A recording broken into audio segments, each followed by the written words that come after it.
We have a panel discussion on next-gen technology to redesign the public service delivery.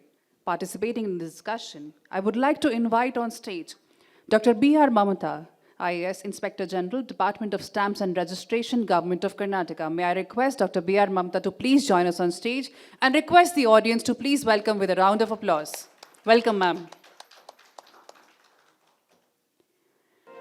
Joining the discussion, we also have Ms. Shilpa Nag, IS Commissioner, Rural Development and Director, E-Governance, Rural Development and Panchayat, Raj Department, Government of Karnataka. Welcome, ma'am. Round of applause for her.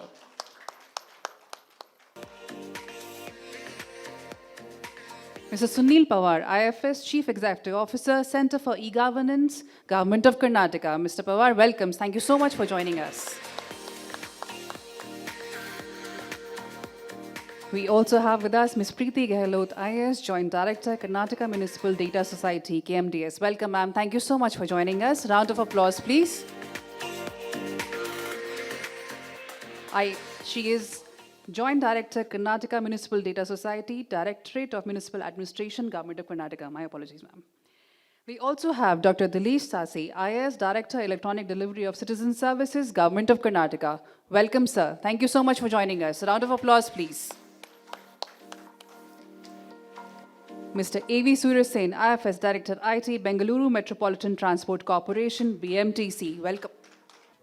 The stage, and thanks for coming for this panel discussion.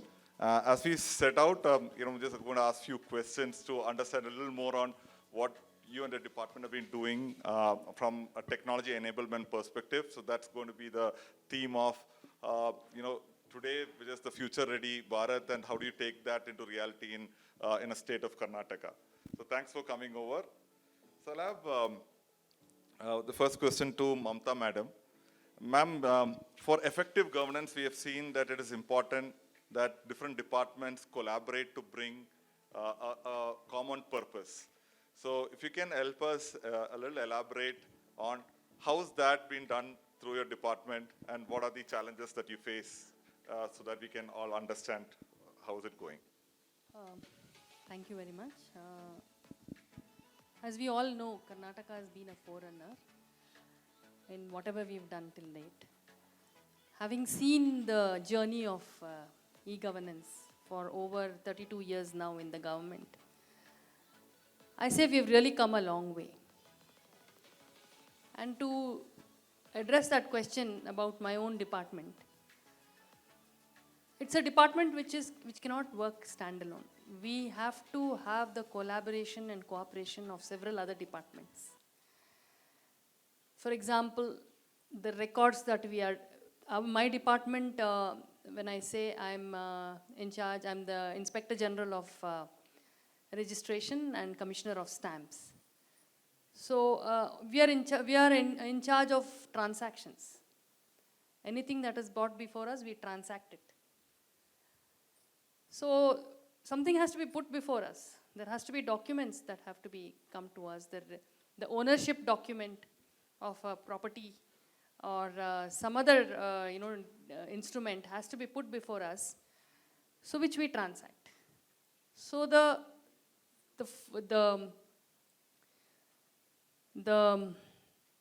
material that has to come from other departments. Could be revenue department, it could be urban development department, it can be in any other department like that. So right now what we have done is we have integrated the software that we have developed. The registration is totally, in fact in 2004 itself, I think 2003-04 itself, we had come up with Kaveri 1. That was doing the entire registration on a platform, and now we have moved in Kaveri 1 itself. We have moved towards integrating the department which provides us the document, and we further push it to the other departments to transact on the document that we have already transacted on. In the sense, like suppose somebody gives me, we have to do a registration of a sale deed of a property in Bangalore, we would require the khata and the earlier sale deed. And once we have those, which again we will get it online itself. We will check with that software of the Boomi or with BBMP software to see whether it is authentic and the owner is really the person who is claiming to be. We transact on it and then we push it back to probably BBMP or any other municipal authority for the next mutation, because he has to get another ownership document done in his name. Again, that is further pushed towards getting rights in terms of electricity connections and water connections. So this is the kind of collaboration that we are seeing. And we are also have our Center for Smart Governance here. And they are in charge of developing Kaveri 2. They have been working on Kaveri 2. So that is another very big collaboration with them as to, our domain knowledge and their technology. So we are coming up with something called Kaveri 2. So everything works and I would go one step further and say, it's not just collaboration between departments is what, we are doing. We have collaborated with many, private sectors also, because we have to work in synergy. So with a lot of new developments that are happening in the in technology, which comes from the private sector. So we have collaborated very well with all the three, including we are digitizing all the legacy documents. Like we have documents from 1957 onwards. Or there are some rare documents from 1857 onwards. So we have documents and we are now digitizing these documents and trying to bring them in the digital format, so that at a touch of a button we can tell you who the owner of a certain property is and what is the extent of that property and things like that. So that is again being done by private vendors. So we have a lot of other activities being done by various other private players. So there is the industry. So there is a very good collaboration among all of us. That was quite insightful, ma'am. Thanks for the response. I'll go to Dr. Sunil Panwar. We have seen Karnataka has been an undisputed leader in terms of adoption of, software and e-governance at BART. Can you help the audience here, just a summary view of what are the initiatives that have been done in the past decade, so that we learn a little more about it? Karnataka indeed has been a front runner. Now, what has happened is that in the last 10 years, if we see the journey, we see governance, then active, proactive governance, and now we have entered a phase of predictive governance, which per se is not a new concept. It started long back. If you see the genesis in the NATO area, that NATO era. So predictive governance is something now Karnataka has come to a stage by all these collaborations, what Mamatha ji was telling, that when the department, the data between the departments, the processes between the departments can talk to each other, we enter a phase of predictive governance where the principle of ask once means any question asked to the citizen by any department once is enough for him to interact and to be served by any other department. So once that happens, the ask once, and then comes predictive governance, where you are now ready using your GIS tools, using your data from the economics department, using your data from the planning and statistics divisions to predict what would be the need in future. So this journey has been possible because of some very thoughtful people who have worked in these departments, our seniors, both serving and retired. They were all stalwarts who are respected all over the country for their knowledge. And this was possible by an intermarriage of domain and technology. Domain was always there with the officers and with the departments. Technology is what the private sector brought. And by marrying it together, Karnataka's journey has been here till now. We have reached a stage where at least we are ready for entitlement-based system using our Kutumba. We are ready. So any department who wants to announce new schemes, in fact, these are what I am talking is already happening in Karnataka, and it has happened for many schemes.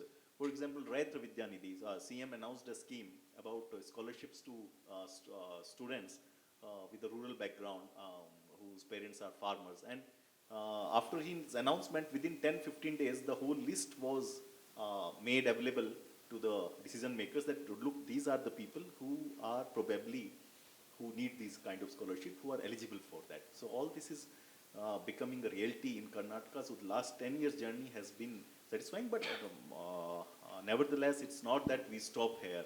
We have to move forward. We have to, what we are lacking now is, and what we need to look forward is now use of artificial intelligence and big data. So these are the new trends which have started.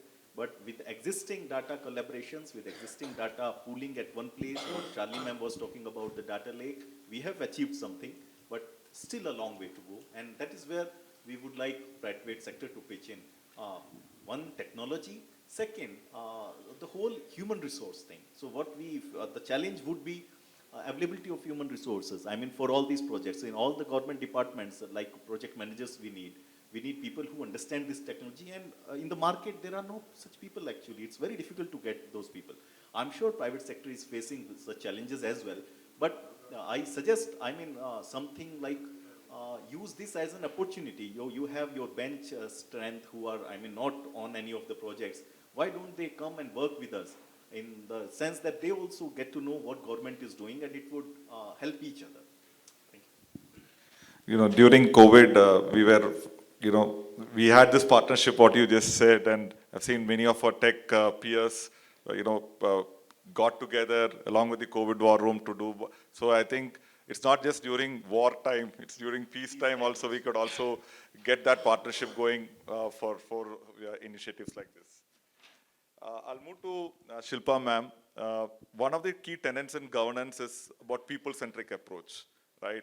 If you can help us, we heard a little bit of what Latif sir said, but if you could give us a little more insights on how technology and the complexities that you have in what you have to do the governance for, how they are marrying each other, and what are the challenges that you have overcome using technology. Over to you, ma'am.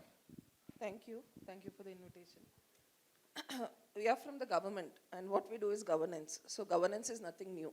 Right from Kautilya's Arthashastra, we've been doing it. So what one must understand is that government is a very, very huge and crazy creature. It's big, it's messy, it's complicated. It's like a gigantic clock, if you can take the analogy of a clock. There are too many parts, too many levers, constantly working, interdependent, interconnected. So there is any breakage in one system, it affects surrounding systems. And there is a lot of interaction from outside. It requires operation and maintenance. It requires recharging, rejuvenation. So that is where government comes in. It is an open system, and so many times it is uncertainties are there. Predictability, even though we want to bring in predictability, like sir was mentioning, so many times it is still unpredictable. And when we make decisions, it's not in the ideal situation, right? So that is the climate and environment in which we are operating. So just to talk about e-governance in government, again, Atik sir has spoken a lot about citizen service delivery and use of technology in decision making. So let me give you a broad framework of the areas of e-governance and digitization in government. So one is, as you all know, citizen services delivery, which Panwar sir and Mamatha madam were speaking about, even Atik sir spoke about. So citizen service delivery, as in citizens want services from government, we have to offer those services in the most efficient way, try to be as faceless as possible so that there is no kind of intervention in between, the so-called middleman we call, so that they can get it in a speedy manner, in a transparent manner, and also without paying any bribes. So directly the transaction happens. So that is where we have multiple platforms. Like I think Dileesh will talk about Seva Sindhu. And in RDPR department, we have the Bapuji Seva Kendra offering rural development Panchayati Raj services like payment of property tax, trade license issue and renewal, issue of property documents, and a host of many other services. So the services are created, and it is not necessary just to create the service online and keep it. Because when I specifically talk about the rural landscape and all over the country, the potential for e-governance is immense. And many times we think that, technology only works in the urban centers. Not at all true. Adoption of technology, low-cost technology in India I think is much, much better than many developed countries also. Our use of online payment through UPI and all that. So I think India is ready and willing. But again, technology should not become a barrier or, with lack of access, hardware, software, networking. So we have to ensure that, of course, we are offering services, but we have to keep the system ready. Second one is for internal governance, review and monitoring. Panchatantra 2 that Atik sir was talking about is all about, streamlining this kind of internal governance. Most of the time when I talk to people, I say that, we send out a data sheet asking districts and taluks for their progress on various parameters, and whatever data they send, we review them on that data. So of course, we need to have it real time, we need to have it analyzed. Data and analytics and visualization, I think, is a very, very big field that the government needs, and it is already working with. Planning and works monitoring. Let me quickly give a small example of what we are doing in the planning department, in RDPR department, in the planning section. I had NREGA, which is also called Mahatma Gandhi National Rural Employment Guarantee Scheme. So essentially we provide 100 days of manual labor to any family in rural areas that are willing to work. Also we give individual benefits and all that. Mainly it was started to avoid outward migration from rural areas looking for work and create livelihood opportunities. It has also become a tool for creating rural assets. So NREGA is a large scheme. Around 7,000 to 7,500 crore we spend on NREGA in Karnataka. Out of that, 65% of the works that we do should belong to the natural resource management category. So what are these works? These are works related to water conservation, soil conservation, plantation and all that. Identification of these works was a major challenge because, like Atik sir was mentioning, we have around 5,962 panchayats, we have 5,962 annual plans. So this kind of follow-up was more of a political decision and elite capture. So we are using extensively geospatial tools, Government of India, this is controlled by Ministry of Rural Development. So there is a portal called GeoManrega, Bhuvan, all of you must be knowing. So all the completed works are available there. And also how to select work depending on the soil, the region, the nature of the soil, the rainfall conditions, climatic conditions, what sort of structure should be done where and exactly when. So this is something we are bringing into planning. I can go on and on, but I think already you're looking at your words. So geospatial planning is something which is very, very important. I think usage of geospatial tools in governance for decision making, for planning, participatory as well as geospatial is something which is, we are ready to go and already we are integrating. In Karnataka, we are doing something called Jalasanjeevani, maybe more on that later. And transparency of data, decisions and information, and government has to be accountable. So definitely, we have RTI, right to information, so we don't have to wait for people to come and give us, RTI queries. We have to publish information which is easily available. So for that transparency parameters also, we need a lot of, digital platforms and everything. I think in a nutshell, I tried to cover too much. More about it later. Yeah, thank you. Thank you, ma'am. That was insightful. And I guess more and more data that we capture, it's getting from a data that we have from the past, it's more descriptive. From that, the trends, we can make it predictive.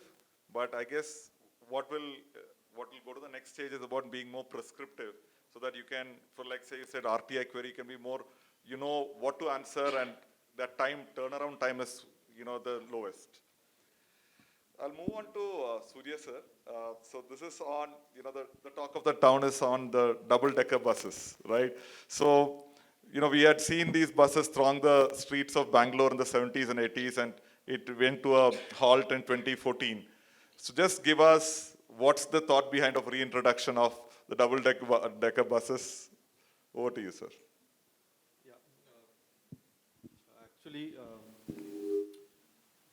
we talk about sustainability because finally the whole governance is working around sustainability. So even in the morning, Shalini ma'am was talking about that. So mobility is something which is very, very important on governance, be it economics or be it the social empowerment.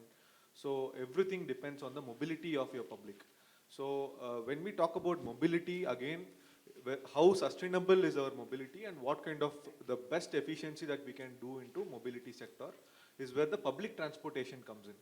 So we have limited resources, we have limited infrastructure, we have very small amount of funding for infrastructure. So in that, what best of mobility can we offer to the public? So then we chip in, like BMTC. So double-decker buses are something which are more efficient way of carrying people in the same space. So that is the most important thing.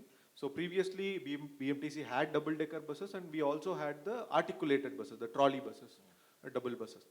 So these are some kinds of products which increases your efficiency, and we want to again reintroduce them because since we already know what we are going through as a personal transport methodology or any other bike ownership or the car ownership in the city.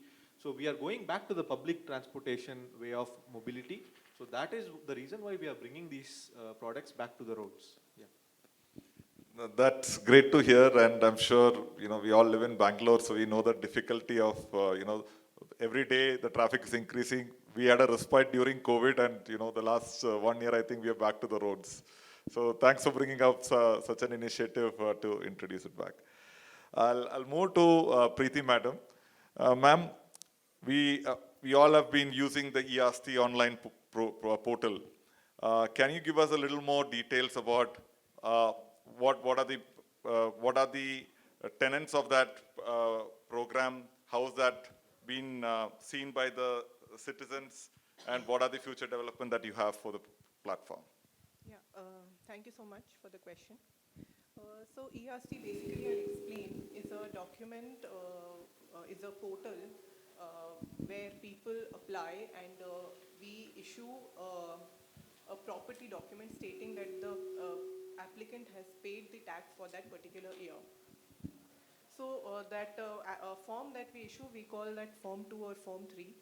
And it is extremely critical and crucial for every citizen of the urban local body, because that document is now being used for further registrations or application of loan or any further transactions. So as you said, if I talk about one of the urban local bodies in Karnataka, the idea is, so I'll speak about Bellary City Municipal Corporation, and the population is around 5 lakhs, and there are more than 1,50,000 properties. So in principle, we should be able to issue a Form 2 or this property as extract, which tells that tax has been paid for that particular property for all the 1,50,000 properties. However, if we talk about digitization, we are far from that number. We have only been able to digitize 10,000 properties till now. So why is it happening, and why we are not able to issue Form 2 to everybody is a question that we have started to look into. And lately what we have understood is that when we, provide services to the people, we need to understand what we are actually trying to do, and then we have to take a step back. We had started ERST in 2016, and since then it's been 6 years and it has not been implemented properly.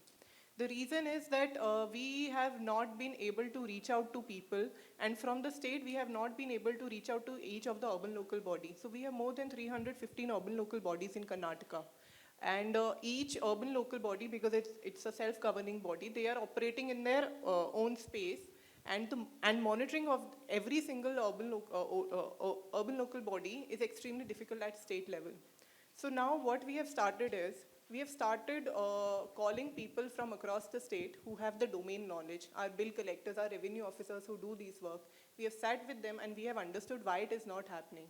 So again, we are going a step back to understand why our technology, why this software which we have rolled out some 6 years back is not working.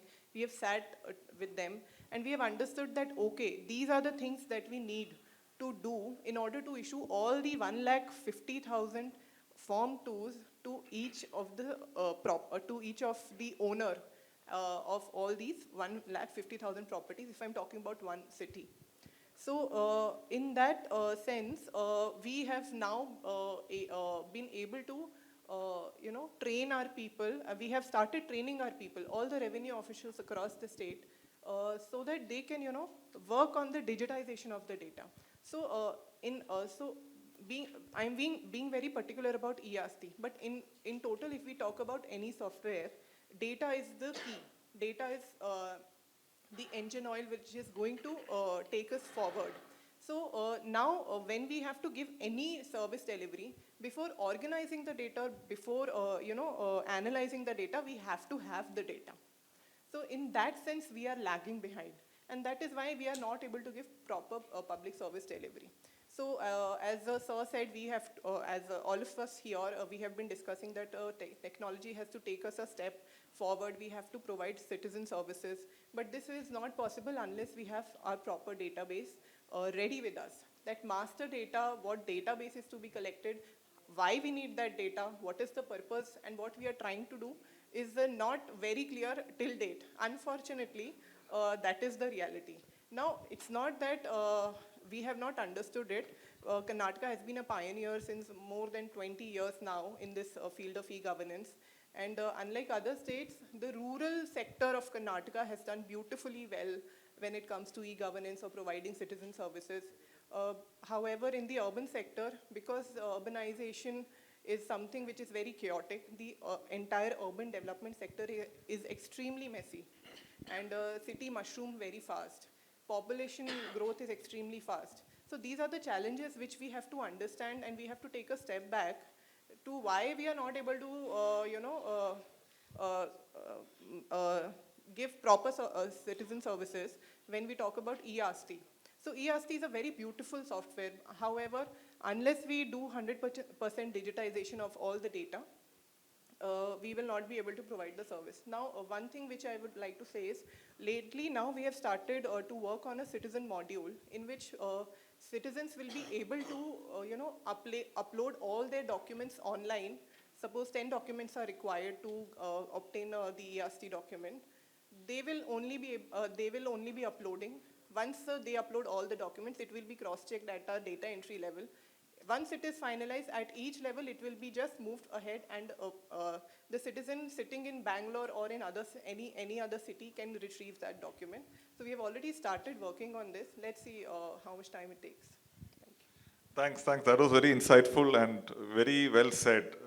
Data is the new oil, right? And for a minute, it was very pleasant to hear that we're not just talking about that in corporates, in banks, where we're talking about how do you do data analysis of it and provide, the government is also thinking about utilizing the data that you already have, but how do you improve the turnaround time and what citizens require. Thanks a lot, ma'am. I'll move to Dileesh, sir. So, just can you explain what are the initiatives government of Karnataka is taking to improve the service delivery part to citizens? Your thoughts, please, sir.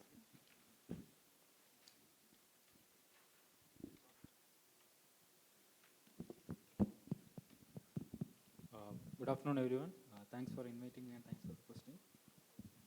So all my seniors have spoken about in detail about how the data is processed, how we can improve. So my department is EDCS, Electronic Delivery of Citizen Services. So I'm coming at towards the end, when all the service design part is done from the departments. My department we are trying to deliver these services to the citizens. Seva Sindhu, which is a platform here in Karnataka, it started its journey back in 2018 from e-district project, now reached up to a level where more than 800 services from 80 departments are available. So we are keep on working with different departments to bring in the services to Seva Sindhu. We are going to a future where all the services from state government, different departments will be available through Seva Sindhu. That's one part. Definitely we will reach that goal because that's the future for service delivery to the citizen. To make it more efficient, one part we are always missing is that the citizens' involvement, the feedback, the way that we are getting back from the citizen is very less, minimal. The percentage of citizens who can interact back or give feedback to the system is minimal. It can be less than 10% or much even lesser than that also. So that's one area my department wants to pitch in. Because we are the department who has direct interaction with citizens, we have the platform, and along with that we have some centers. From Bangalore city to the remotest village in Karnataka, we have our presence like Gram 1 centers, Karnataka 1 centers, and Bangalore 1 centers. So we are interacting with citizens on day-to-day basis. So we are getting feedback from them in what kind of services that they need or what way they need and what all the technical issues they are facing in ground. That can be related to some system, that can be related to some sort of certificates, that can be related to some sort of that certificates or the procedure the departments were asking. So we are getting the regular feedback from the citizens and we are feeding directly to the various departments. We'll go to the particular department and say that we have feedback from the citizens saying that they need this particular service. They need they feel that these kind of certificates they're asking might be more increasing their difficulties. They want to be changed. So in that way, we are in continuous touch with being like a bridge between citizens and departments. We are getting that data flow from one side to the other and backward. And we help the departments to re-engineer their process. If the department is able to do that, it's well and good. If the department needs any help in that thing, we are ready to pitch in, and with the help of various organizations from private sector also, we are engaging them and we are trying to re-engineer different processes. For example, there is a recent innovation from our department, from our secretaries are saying that there is a student bus pass is there. So every year the student has to go back to the particular department and apply for renewing their bus pass, and it's like again every year the same process will run. If they're studying the same school, if they're going to the same route, to the same bus, do they need to apply every year? Like if there is, you can devise a system saying that every year it will be auto renewal will be there. There is no need for any queue or go to the particular department for asking any renewal.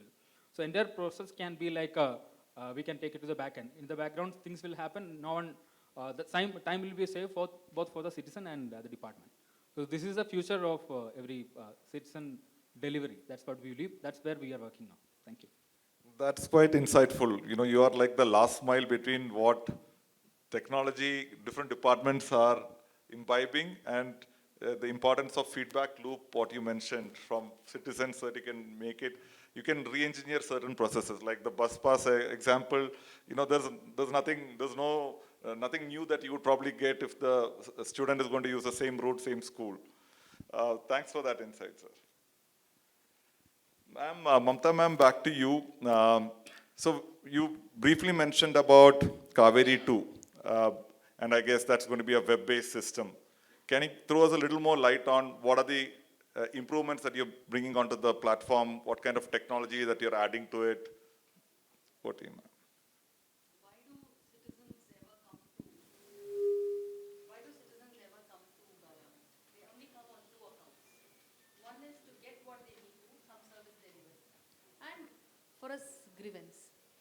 So right now, as sir very rightfully put it up, Panwar sir rightfully put it up, we are going into the phase of predictive governance.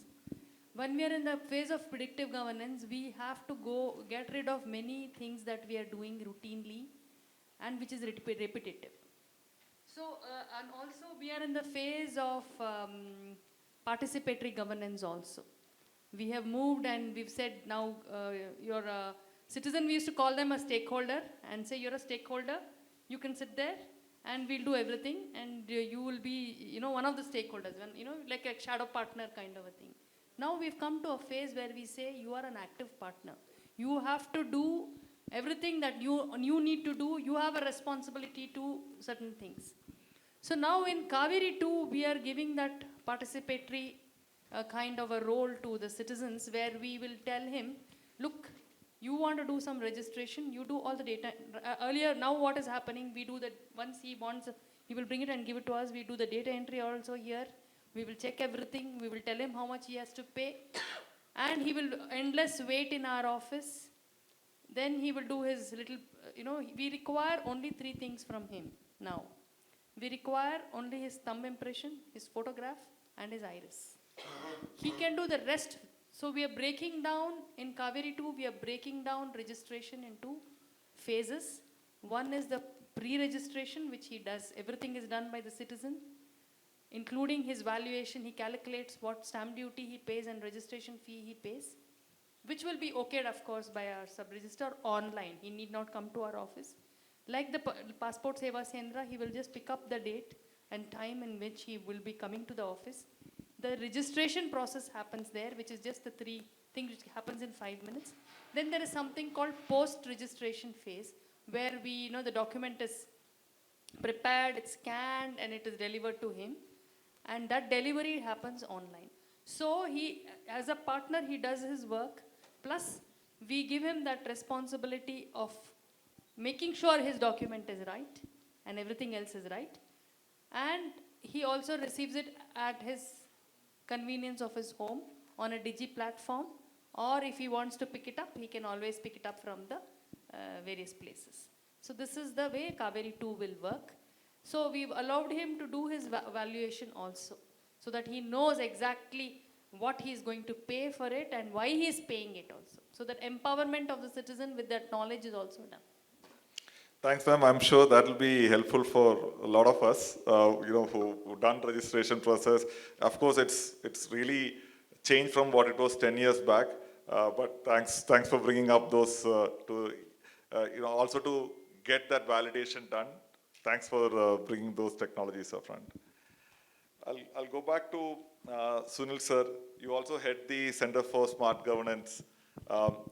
You did allude to some projects that you have already taken. Can you let us know briefly on what's the next 3 years? How are you getting ready for getting governance more smarter? So we at Center for Smart Governance, we just are enablers for the departments. The whole idea, per se, let us say Kaveri 2.0, which Mamatha was talking about, we are technology partners. In the sense, we have developed it, but all the domain knowledge, all the guidance is what she has provided. Her department has provided, I want it this way. So Center for Smart Governance, is a very nascent organization. We have just completed 2.5 to 3 years, not even 3 years now. But and then added to it, we have to see the COVID phase also, where a lot of attritions were there. So apart from those difficulties where we have a lot of attrition and sometimes the departments are not happy with the speed in which we are working, we take pride in the fact that we as an organization understand government. In the sense, we have deliberately kept our team at the senior level, those people who have worked in government 10, 15, 20 years.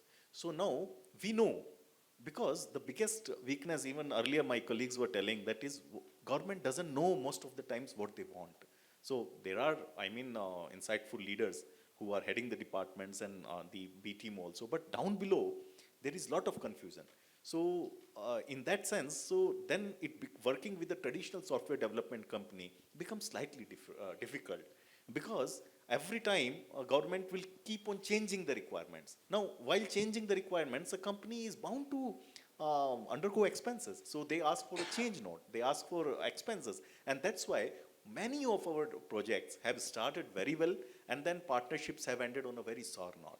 So that's where CSG, how is it able to do it? Because we are a no profit, no loss making body. We only have to earn our salary, and then that's why we don't worry about the change requests. So whatever change requests come, we are bound to do.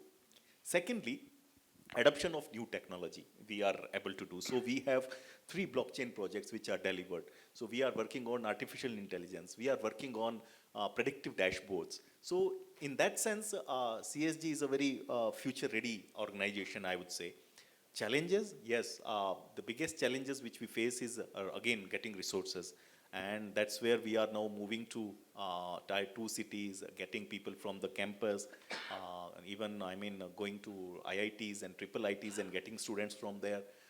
We are hiring in a big way, and that's where we need this collaboration, which I was always talking about, that it's a win-win situation for all of us. The industry, they help us in tiding the phases where we have a very lean phase of resources, and if they have resources who are on bench, they place with us, which the resources get trained in the ways of the government. And then that's how together this journey is, has started. And I'm sure that we would be able to solve many, many problems in the coming days also. Thank you. Thank you, sir. Back to you, ma'am, Shilpa ma'am. Can you tell us, you gave a very good view about what's happening in your department. Can you tell us what's ahead? What's the next 1 year looking ahead in terms of bringing in more technologies and applications in your department? So before bringing in new technologies, I think we should stabilize the current ones.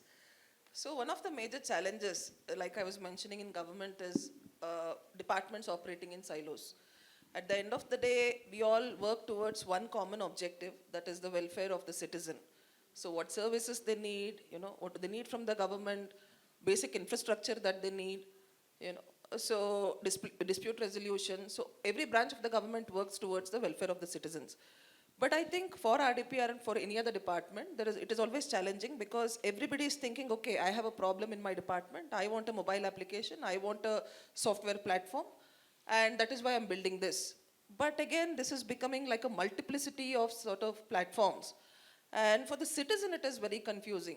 Citizen doesn't know which, what comes under revenue department, that if I want a birth and death certificate, I have to go to the revenue department. If I want to pay my property tax, I have to go to RDPR. For citizen, it is just sarkari, kacheri or government office. So integration and converging everything is something which I think we are looking at, and Karnataka has made a great beginning in this regard. Our DPR e-governance has brought in Kutumba, that is a family ID, where there is a one single number for each and every family in Karnataka, whether urban or rural. Since the largest database that we have is the food and civil supplies, that is the ration card, that is the family ID, and under that all the services that the citizens are availing, all the socio-economic data of that family will be available.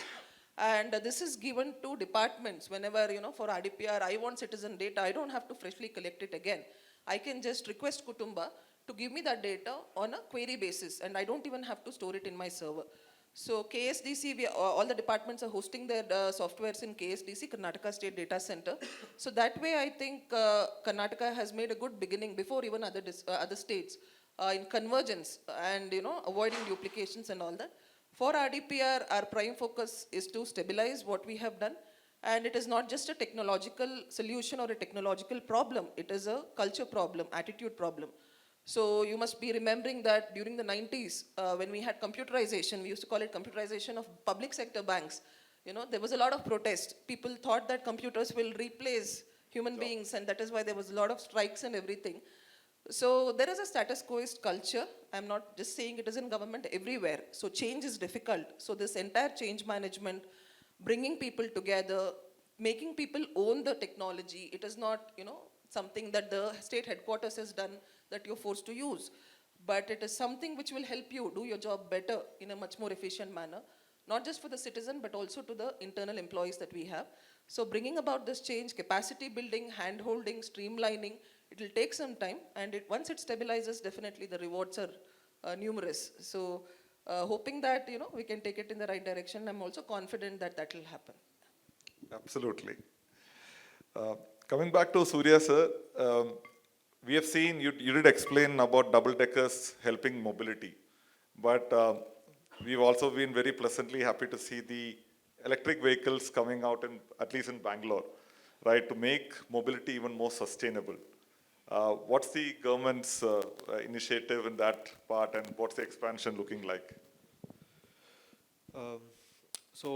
Let me tell something about the role of applications and role of softwares in mobility, because that is more important in future right now, even right now also, because you have lots of data in mobility also.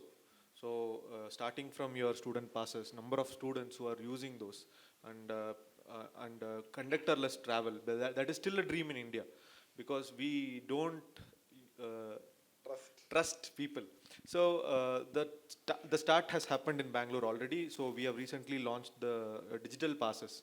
So digital pass, even acceptance is very high, because right now, as on date, 68,000 people uses digital pass in my buses out of 30 lakh passengers every day.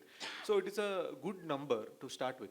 So like what everybody mentioned, the acceptance of the technology from the other side, the reception is very important.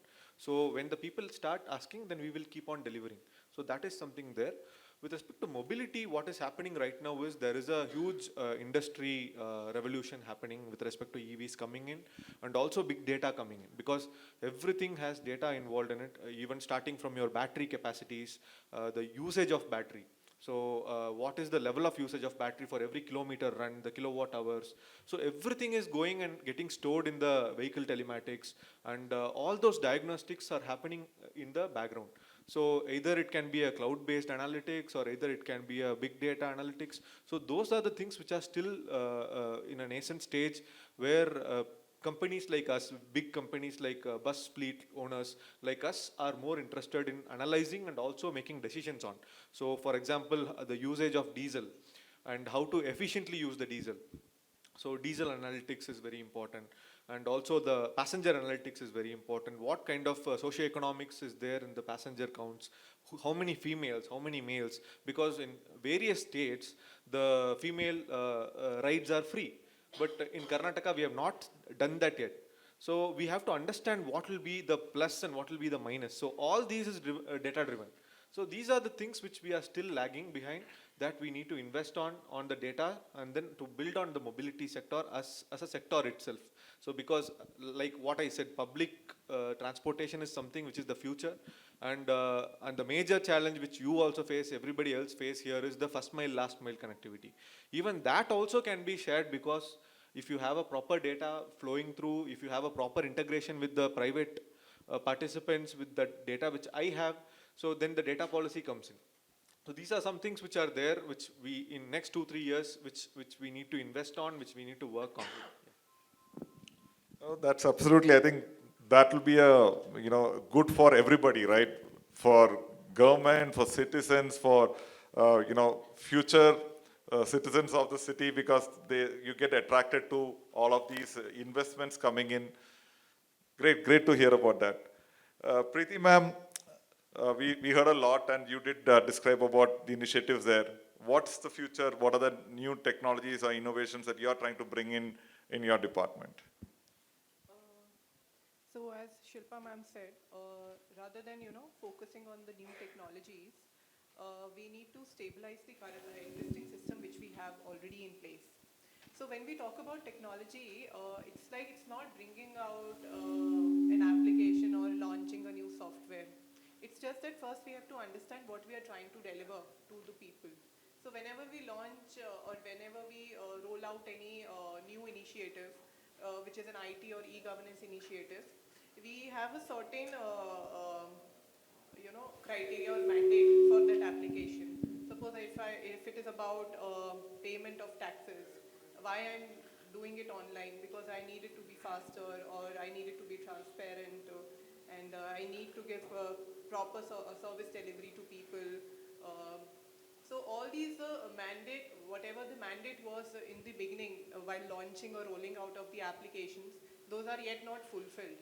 So we have to understand that technology is not the end; it is a means to an end. And rather than jumping on new technologies, we have to be very clear about our basics. Unless we satisfy all the mandate, all the purpose of the basics of all the applications which we have rolled out, we should not and may not go ahead with the newer technologies. Now technology, when you say technology, what does technology mean? It's the existing technology only which we are going to use to refine our services and integrate our services. So as Madam said, regarding the integration of all the existing application, if I talk about Urban Development Department, there are some 9 to 10 services, major services which we provide. It may be a tax collection receipt, it may be a form 2, it may be a building license permission, or a trade license, or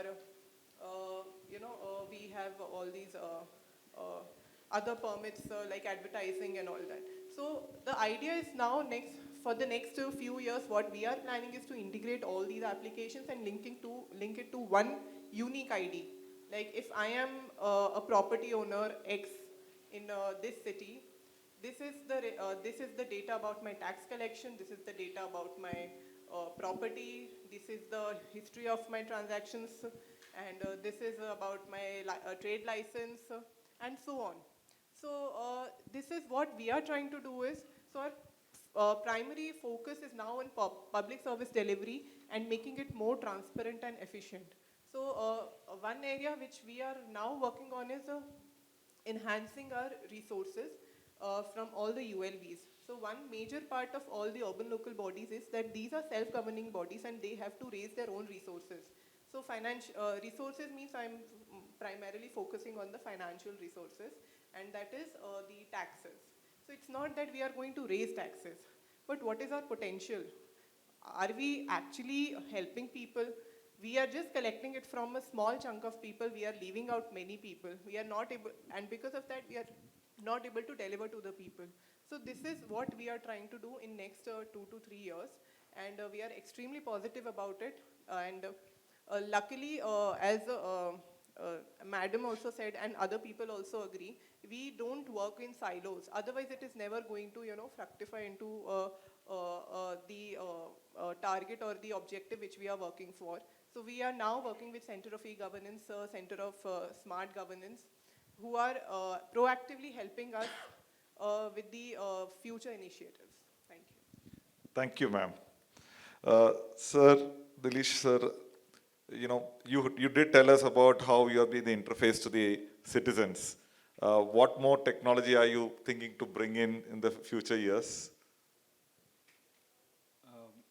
Other than technology, I'll put like innovations.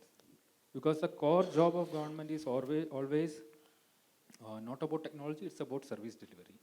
So we have to put in more innovations, and technology can be a part of that innovation. If we go for all our technology thing, the core is about how we can make the service delivery channel more robust.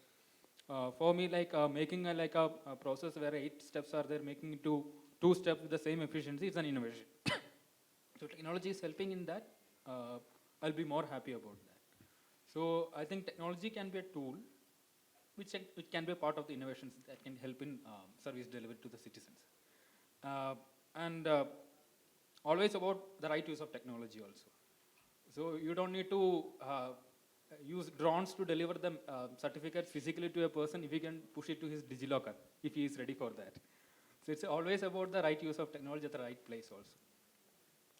So I think altogether, again, all the seniors were talking about like silos or the issues with the departments. So there are some issues like we were completely rewriting the system which is there for even like centuries. Some workflow in which various departments and organizations are involved. With the use of technology, we could have cut down some of the steps. With a right database, with the support of a right database, we can remove the file flowing to different departments, which can save the time for the citizen for availing the services. So in that way, definitely, technology will play its part, and it will make the service delivery more robust and easy for the citizens. Thank you. Thank you. Thanks a lot for today's session during the Digital Governance Summit, as part of the Future Ready Bharat. And I'm sure the audience and I am very happy to see that our future is ready in Karnataka. And thanks for empowering that for citizens like us. Thanks a lot for your time today.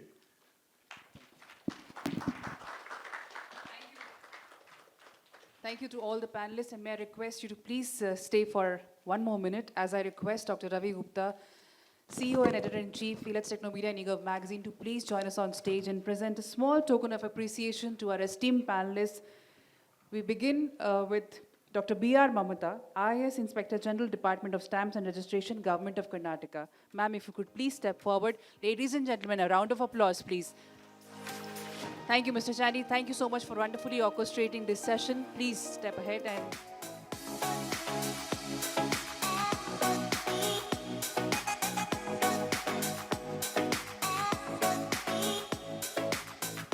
Next, Ms. Shilpa Nag, IS Commissioner, Rural Development and Director, E-Governance, Rural Development in Panchayat Raj Department, Government of Karnataka. Thank you so much, ma'am. It was a pleasure having you with us.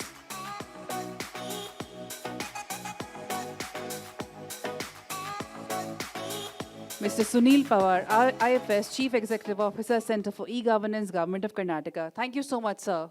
A round of applause, please, for Mr. Sunil Panwar.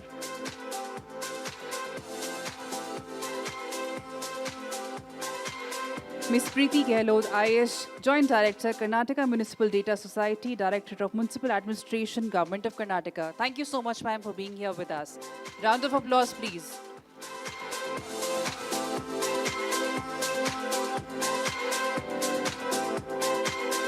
Dr. Dileesh Sasi, IAS Director, Electronic Delivery of Citizen Services, Government of Karnataka. Thank you so much, sir, for being here with us. Ladies and gentlemen, a round of applause, please. And Mr. A.V. Surya, IFS Director, IT, Bengaluru Metropolitan Transport Corporation. Thank you so much, sir. It was a pleasure having you with us. Also, Dr. Gupta, if you could please present a small token of appreciation to Mr. Anish Chandy, Senior Director, Azure Infrastructure Solutions, Microsoft India.